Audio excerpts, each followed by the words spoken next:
C'est un supporter nîmois qui filme la scène. L'arbitre vient de siffler la fin du match entre Nîmes Olympique et Reims qui s'est soldé par un score de 2-2. Les Rouges n'ont toujours pas gagné à domicile.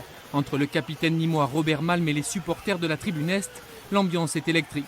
Les gestes de provocation et les noms d'oiseaux fusent. 5 jours plus tard, 2 joueurs nîmois, Aliou Cissé et Robert Malm, portent plainte contre X pour injures racistes. L'un affirme avoir été victime de cris de singes venant des tribunes. L'autre dénonce des injures raciales et désigne le COP des Gladiators, le principal club de supporters nîmois. Quand on entend le sale nègre, machin, quoi que ce soit, et j'étais juste allé voir les personnes concernées pour demander pourquoi m'avoir dit ça.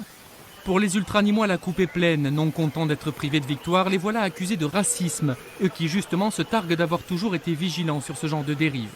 Leur contre-attaque est judiciaire, ils vont porter plainte contre les 2 joueurs pour propos calomnieux et incitation à la violence. On conteste formellement cette affirmation, d'autant plus que dans les déclarations des joueurs Aliou Cissé et Robert Malm, ces propos, c'était techniquement impensable qu'ils aient été émis par des supporters, non seulement au niveau de la distance, mais au niveau de l'emplacement des personnes visées. Des supporters et des joueurs qui se poursuivent mutuellement en justice, c'est sans doute une première en France. À l'heure de l'entraînement, le président du club était entendu par la police qui, comme lui, essaie de faire la lumière sur cette histoire. De la tribune Nord, on ne s'est pas vu et on n'a pas vu et on n'a pas entendu ce qui s'est passé. Donc on a voulu savoir la vérité. On a dit quand on connaîtra la enquête, on condamnera.